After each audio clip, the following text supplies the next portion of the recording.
Not every train carries passengers, and not every track leads somewhere. Some trains never stopped running, even after death. Beneath the bustling streets of Stockholm, a legend rides the rails, a spectral subway known as Silverpilen, or the Silver Arrow. Its story is woven into the city's underground, where shadows stretch and silence lingers. The Silverpilen was unlike any other train in Stockholm's fleet. Built in the mid-1960s, it was a test model, unpainted, its body gleaming with raw, unfinished stainless steel.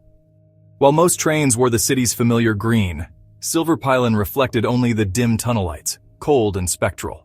It ran only rarely, filling in for other trains or used for testing. Its infrequent appearances made it a curiosity, sometimes glimpsed late at night, sometimes not at all for months. For commuters, spotting Silverpilen was unsettling, a break in the routine that felt almost like an omen. Stories began to circulate. Some said the train would appear on deserted platforms, its doors sliding open to reveal empty, echoing carriages. Others claimed the lights inside flickered, casting long shadows that seemed to move on their own. Eyewitnesses described a feeling of dread upon boarding. The air inside was colder, the silence deeper. Some said time itself seemed to slow, as if the train was moving through another world beneath the city. The most chilling tales centered on Kimlinga Station, a half-built stop on the Blue Line, abandoned before it ever opened. Locals called it the station for the dead. According to legend, those who boarded Silverpilen sometimes found themselves unable to get off until the train reached Kimlinga, where the doors would open to darkness and silence. Some claimed that if you stepped onto the platform at Kimlinga, you would never return. The train, they whispered, was a vessel for lost souls, commuters who vanished without a trace, forever riding the endless tunnels beneath Stockholm. Over the decades, sightings of Silverpilen became a rite of passage for late-night travelers. Some saw only a flash of silver in the darkness. Others reported seeing the train speed through stations without stopping, its windows black and empty. In the 1980s and 90s, urban legends flourished. Teenagers dared each other to wait for Silverpilen on deserted platforms. Some claimed to see ghostly passengers inside, pale, unmoving, staring straight ahead. One commuter recalled, "I saw the Silver Arrow late one night. The train didn't stop, but I could see faces in the windows, faces that didn't look alive." Others described hearing strange noises, like distant whispers or the echo of footsteps in empty cars. The psychological impact was real. For many, the thought of Silverpilen lurking in the tunnels became a symbol of urban anxiety, a fear of the unknown, of being lost in the city's depths, of never finding your way back to the surface. Paranormal researchers investigated, collecting stories and searching for patterns. Some believed the legend was fueled by the city's labyrinthine tunnels and the isolation of late-night travel. Others suggested that Silverpilen was a collective hallucination, a ghost born from the city's subconscious fears. Skeptics offered rational explanations. They pointed out that Silverpilen was simply a rare, unpainted train, and that the eerie atmosphere of the subway at night could play tricks on the mind. But even skeptics admitted that the legend had a strange power, one that refused to fade.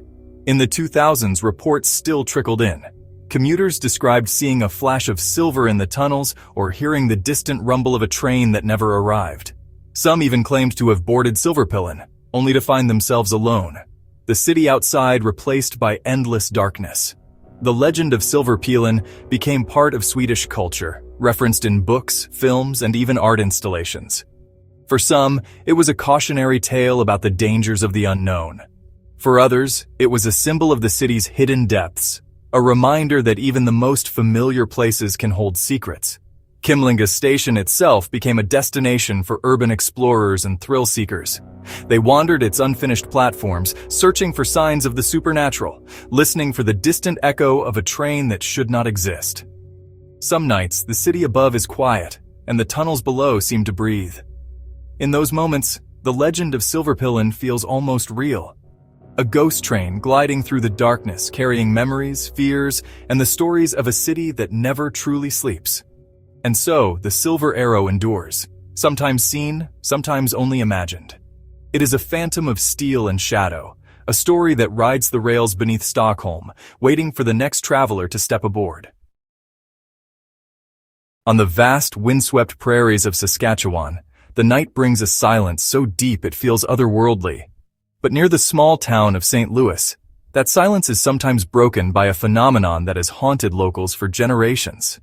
On a remote stretch of railway near St. Louis, Saskatchewan, residents have reported a mysterious phenomenon for decades. A glowing orb of light that appears along the old train tracks at night. Known as the St. Louis Light, it shifts in color from white to red, sometimes splitting into two distinct beams, like the headlamp of an oncoming locomotive. Eyewitnesses describe the light as eerily silent, sometimes hovering above the rails, sometimes darting away if approached. Some say it flickers like a lantern, others claim it moves with a mind of its own. The legend ties back to the early 20th century when a train conductor was allegedly decapitated in an accident. According to folklore, the light is the lantern of his ghost, still searching for his missing head.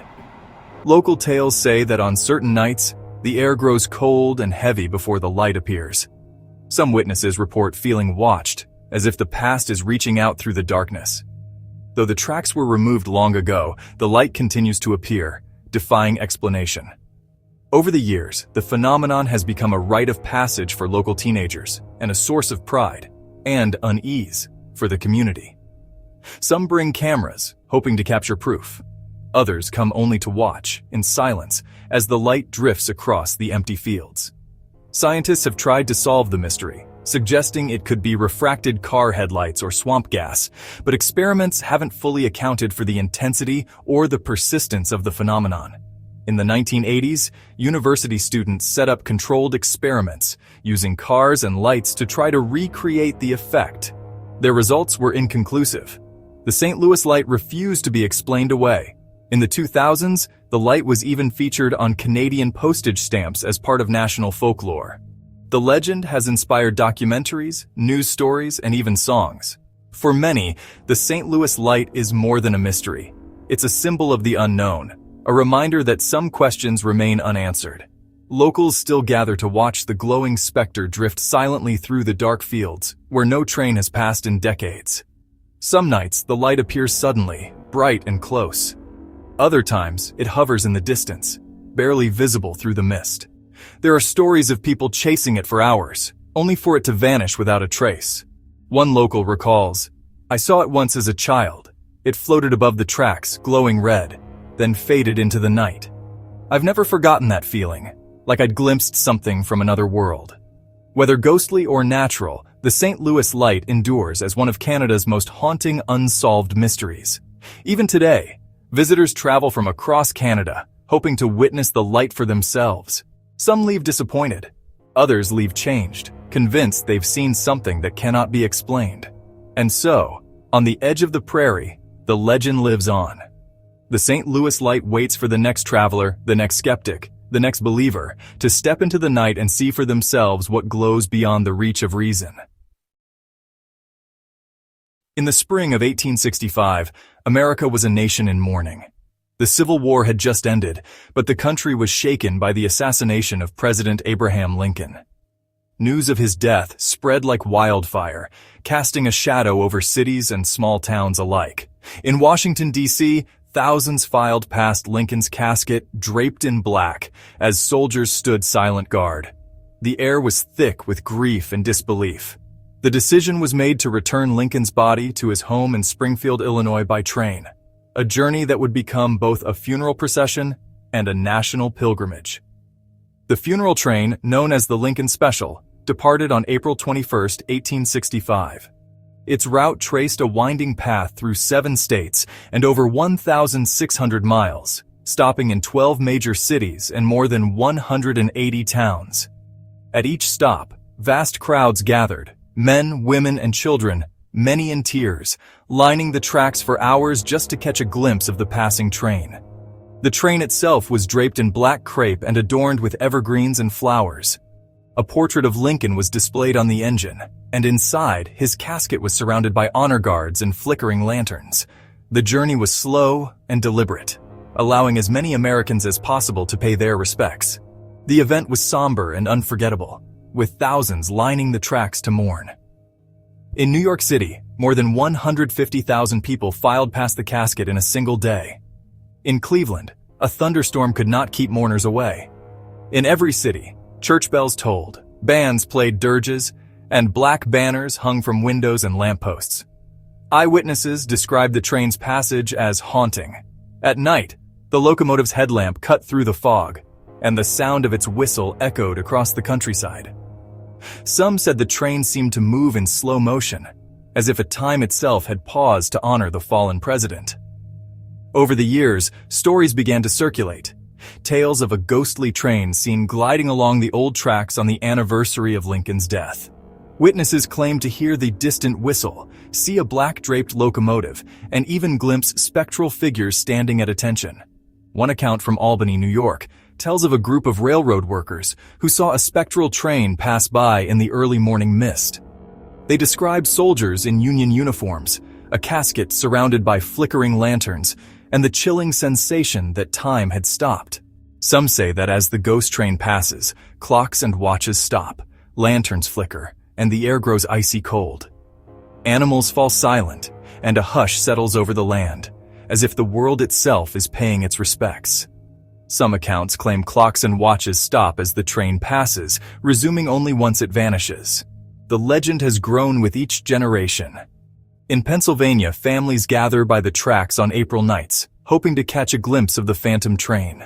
Some bring flowers or lanterns, leaving them as silent tributes to Lincoln and the soldiers who never returned home. In Illinois, some say the train's whistle can be heard on quiet April nights, echoing across the prairies. Others claim to see a faint light moving along abandoned tracks, vanishing before it reaches the next town. Though historians note that grief and myth often blur in times of tragedy, the persistence of Lincoln's ghost train legend speaks to the lingering shadow of his assassination. Some skeptics suggest the sightings are tricks of the light, or the product of collective memory and longing. But for many, the legend endures because it speaks to something deeper, a nation's need to remember, to mourn, and to find meaning in loss. For those who swear they've seen it, the phantom train is not just a symbol of national mourning. It is a yearly reminder that some journeys never truly end. The story of Lincoln's funeral train has inspired writers, artists, and filmmakers. It appears in poems, paintings, and even local festivals. Each retelling adds new details, sometimes a spectral band playing a dirge, sometimes a vision of Lincoln himself gazing from the window. Each April, as the anniversary approaches, the legend is retold. Some say the train's passage brings a sense of peace, a reminder that Lincoln's legacy endures. Others feel only the chill of loss, the echo of a nation's sorrow rolling through the night. Whether a trick of the mind or a true haunting, the ghost train of Abraham Lincoln remains one of America's most enduring legends, a story of grief, hope, and the mysterious ways the past lingers on the rails of memory. The memory of Lincoln's funeral train moves through time, an echo each April. In the late summer of 1891, the small town of Statesville, North Carolina, was forever changed. The night was humid and still, the air thick with anticipation as the Richmond and Danville passenger train approached Bostian Bridge, a towering span of iron and stone stretching across Third Creek.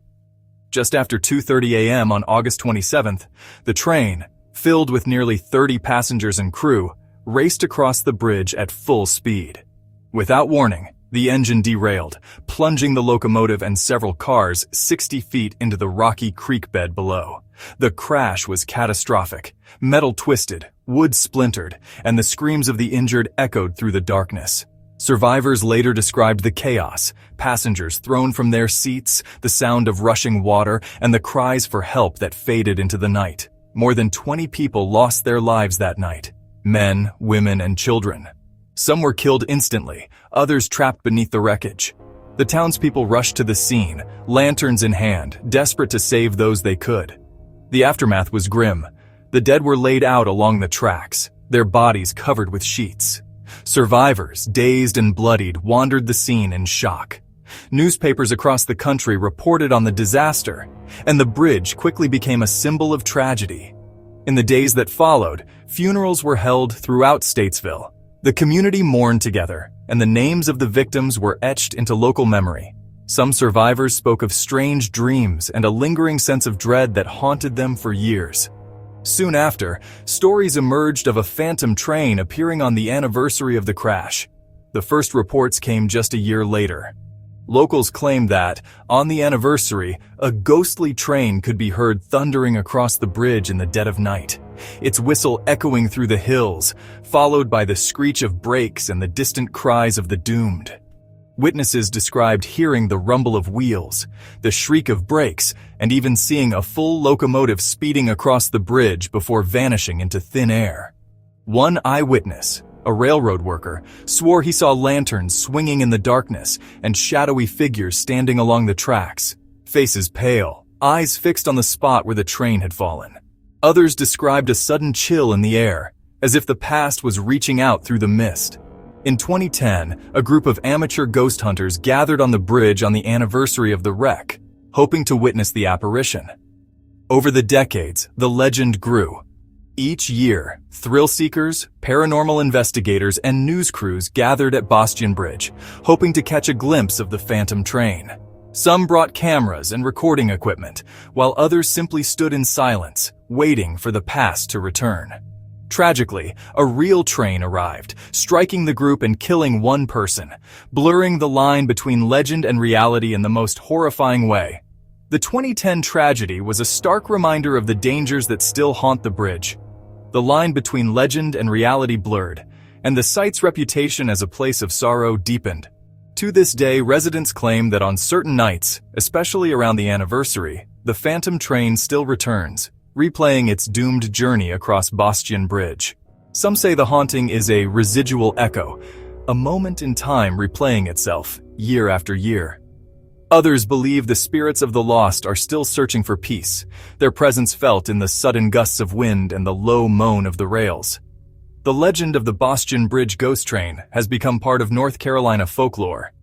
Local schools teach the story, and each year, memorials and flowers appear at the site, left by descendants, historians, and those who simply wish to remember. For the people of Statesville, the bridge is more than just steel and stone. It is a place where history lingers, a reminder of lives lost, stories told, and the thin line between the living and the dead. From Sweden's subways to America's heartland, these phantom trains remind us that some tracks never rust and some passengers never disembark. Like, subscribe and turn on notifications for more haunted journeys through history. And remember, sometimes the next train you see isn't meant for the living.